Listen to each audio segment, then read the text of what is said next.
The good, the bad, and the ugly. I think we're going to try to do this segment every week, guys, from here through the end of the season. We're going to go through and we're each going to pick one thing that we were extremely impressed by, one thing that we were not so impressed by, and then one thing that was just downright ugly in the XFL. So we're going to go ahead and start with Kenny. Kenny, what was something that really stood out to you and was impressive to you? What is your good for week one?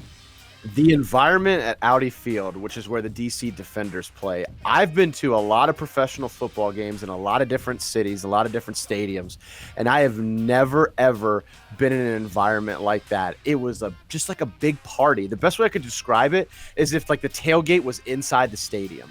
It was absolutely incredible. It was loud. It was packed. You're right on top of the field. They have great views there. And I kind of got a little bit of a unique perspective compared to what you guys had, because I kind of got to be the Pat McAfee of the bunch and go around and go around to different sections and interact with fans, check out different sight lines. By the way, if you get a chance to go to the standing room only section at Audi Field during a DC game, do it, because that bunch was rowdy, and the seated section that was right over from us was absolutely rowdy as well. Like, it was a good time. I've never experienced a professional atmosphere like that for a professional football game. It was second to none. Gless, what was your good for week one? Yeah, my good, no secret here, we've talked about him enough, is also quarterback of our number one power ranked team, PJ Walker. Hey guys, he led the XFL in touchdown passes before this week, 23 for 39.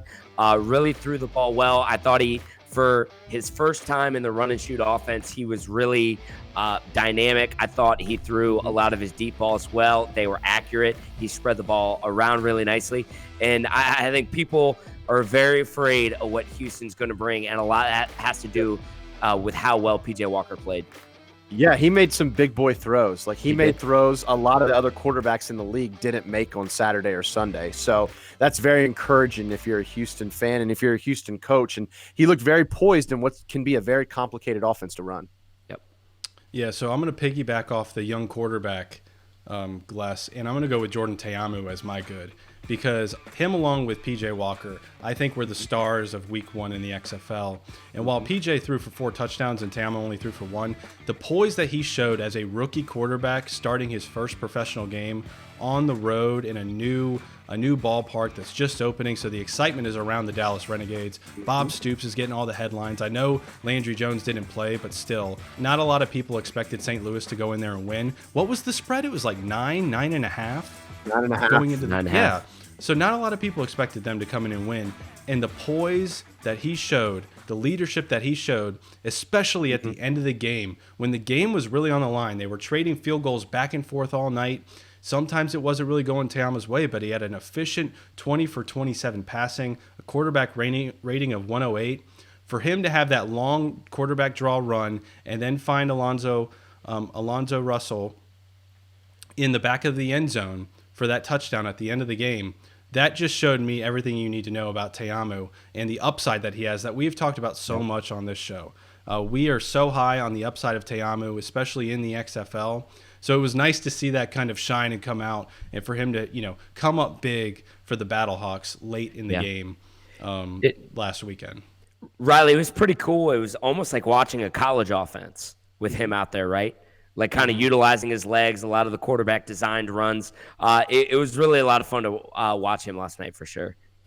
So let's go ahead and we're going to move to the bad. What are the bad that happened? What's bad that happened? Kenny, why don't you go ahead and get us started?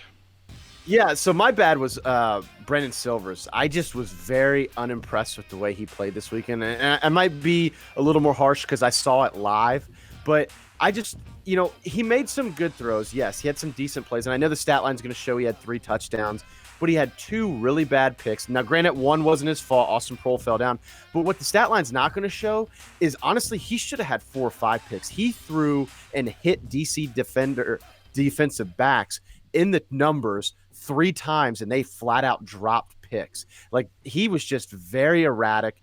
And I think if he would have played a better game, they might have. It would have been closer. And they might have had a chance to win it if he could have rattled on some stuff. Just because DC was ripe for the taking in the first half, and they just couldn't. And Seattle just could not get over that hump. And it was very disappointing the way he played, because I felt like he left a lot of plays out on the field. Yeah.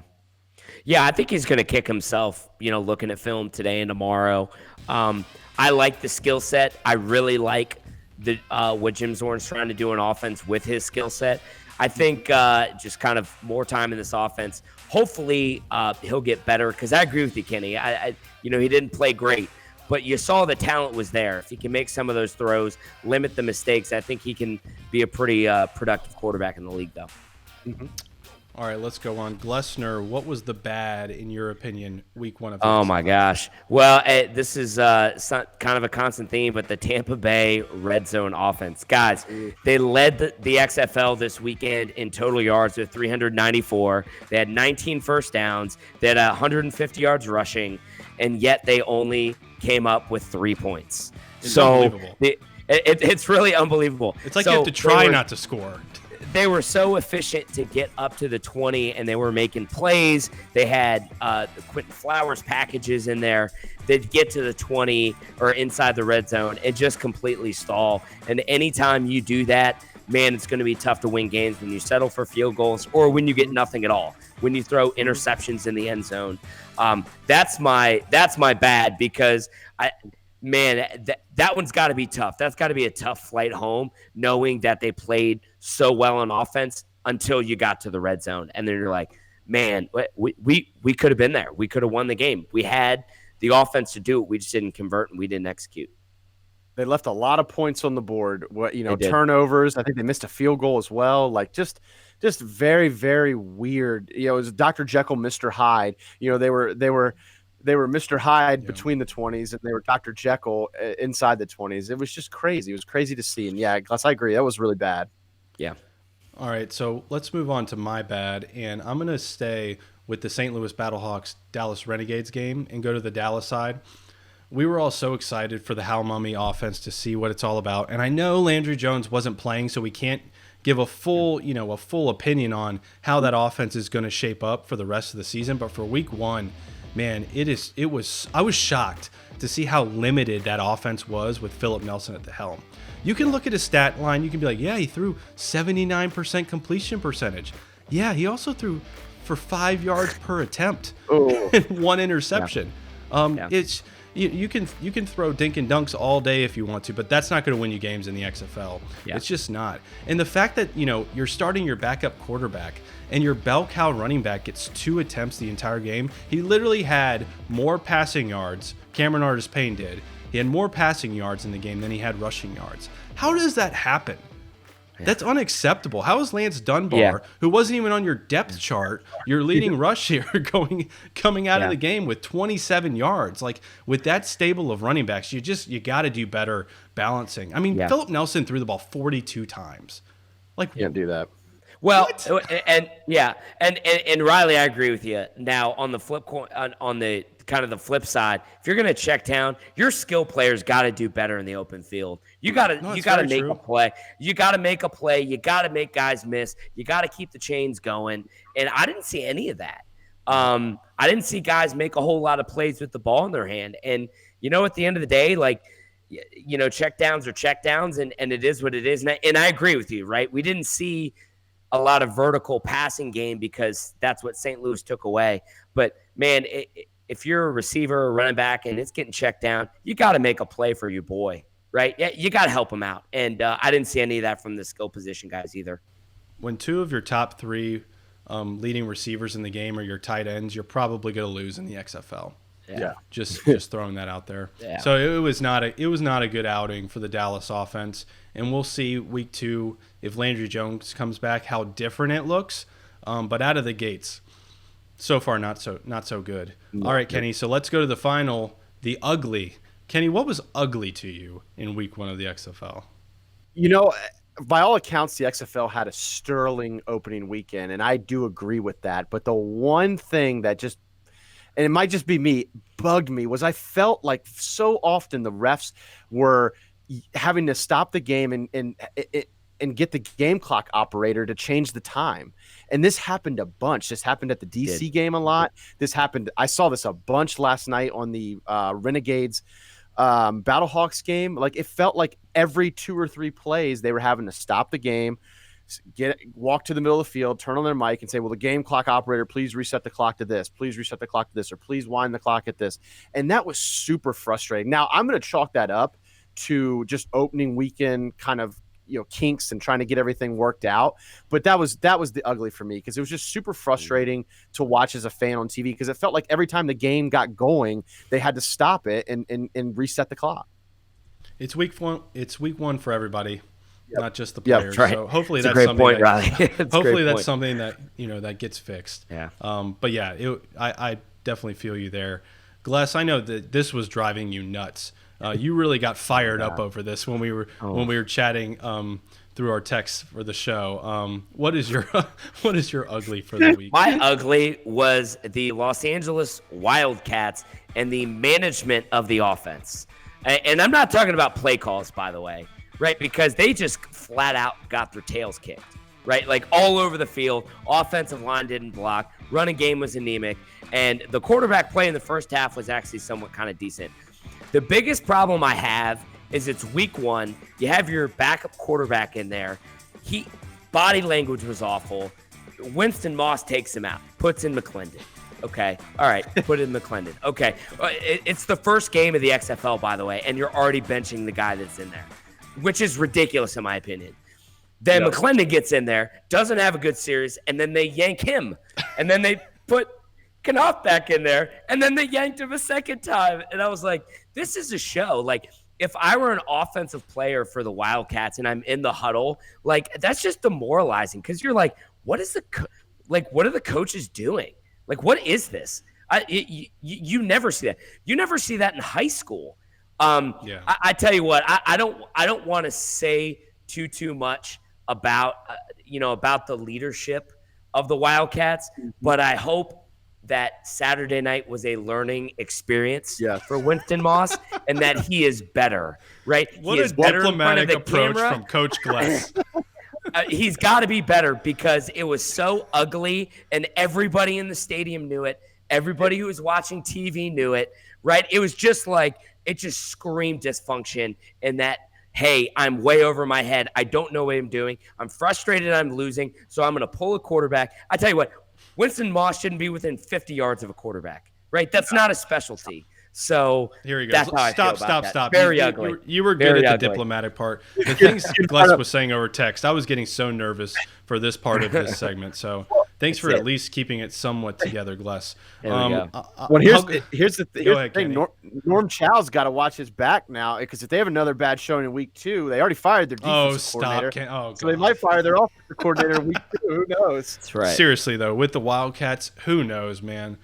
That team is just making such interesting decisions, and most of them are not good on the good side. At least that's how they're turning out so far.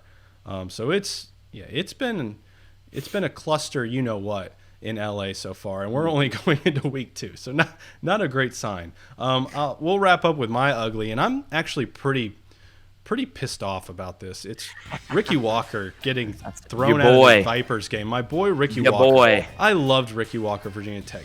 He's one of those guys. He's a little undersized, but has such a high motor, such passion for the game, and for him to get ejected in the first half of the first game of the XFL season for throwing a cheap punch, Bush League punch on the offensive lineman, it's just so unacceptable, and especially when your team was playing the way they were. And this is when we were talking about the Vipers just kept shooting themselves in the foot, and this was one of those instances. It was a 15-yard penalty. The Guardians ended up scoring on the drive, and then you lose one of your key defensive linemen for the rest of the game. Like, you just can't do stuff like that, man. Like, it's your opening game. You can't just go – and I just never understood why – players are trying to punch players that have helmets on. I know he tried to uppercut him and get him in the chin. Ever. What if he would have connected? He would have been suspended for multiple games if he would have really connected and hurt the offensive lineman, if he caught him right in the chin. It's just such Bush League. And Ricky Walker, that's not the type of player he is. So it was extremely disappointing as a Virginia Tech fan to see. And I was so excited to see Ricky Walker play in that game. And I got to see him for a quarter and a half. So it just really sucks all the way around. So do better, Ricky Walker. And that's my ugly for the week. Jerry Glanville probably ate him for lunch in practice because Jerry Glanville's a no nonsense guy. He's gonna rip you a new one if you mess up. So I'm sure Ricky Walker did not have a great practice today down there in Tampa. But it's just super undisciplined. I don't get it. Especially that early in the game. Like if it was a close battle toward the end of the game and it's getting kind of scrappy, I'm not saying you could excuse it, but emotions run high toward the ends of close games. But it was early in the game. It was just bad. But at the end of the day, you didn't see any UVA or Wake Forest guys getting kicked out of the game. Oh man, wow. Typical Virginia Tech type nonsense. What a cheap. I didn't know you were going to go there, Kenny. Now that's just. Wow. I am infuriated right now. Actually, Kenny, I'm glad you went the Jerry Glanville route. Is there anybody who's crushing life more than Jerry Glanville? I mean, did you see just the way he's looking at? I mean, he's close to 80, I think. I think he's great. He's just the way he looks. I mean, he looks like he should be hanging out in Key West. That's what it looks like. Go back and watch. He's 78 years old. Oh my gosh, he's just killing it. Go back and watch him with the Falcons, the two legit to quit Falcons, man. When he was the head coach there, and he did the music video with Dion and all those guys. I remember that. Yeah. He's a character, man. He's a nut. And I'm glad he's in the league. I love it. Me too. Yeah. All I have to say is, Kenny, you're lucky we're not in the same room right now. That was a low blow. Uncalled for. And I called out my own guys, Virginia Tech, and then you have to pile on with that Wake Forest UVA bull. It was teed up, man. I couldn't resist. Yeah. Wow. Yeah. I mean, it's well-deserved. Ricky Walker deserves it. It was embarrassing. But I'm interested to know what the fans, what's your good, your bad, and your ugly for week one. I think we're going to do this every week. It's a pretty fun segment. So let us know in the comment section what your good, your bad, your ugly is. And then we'll read them, and who knows, maybe we'll mention them on social media, give them shout outs, things of that nature. So leave those in the comment section. Check back for more videos on XFL Chalk Talk and XFLChalkTalk.com. We'll see you next time. Kenny, uncalled for. You're lucky we're not in the same room. This is a bunch of BS. Bye. What's up, football fans? This is Coach Gless. Want to know how to listen to all of our segments on the go? You can subscribe to Apple Podcasts, Spotify, Google Play, and iHeartRadio. Subscribe on your favorite podcast platform today. And don't forget to rate us and give us that 5-star review.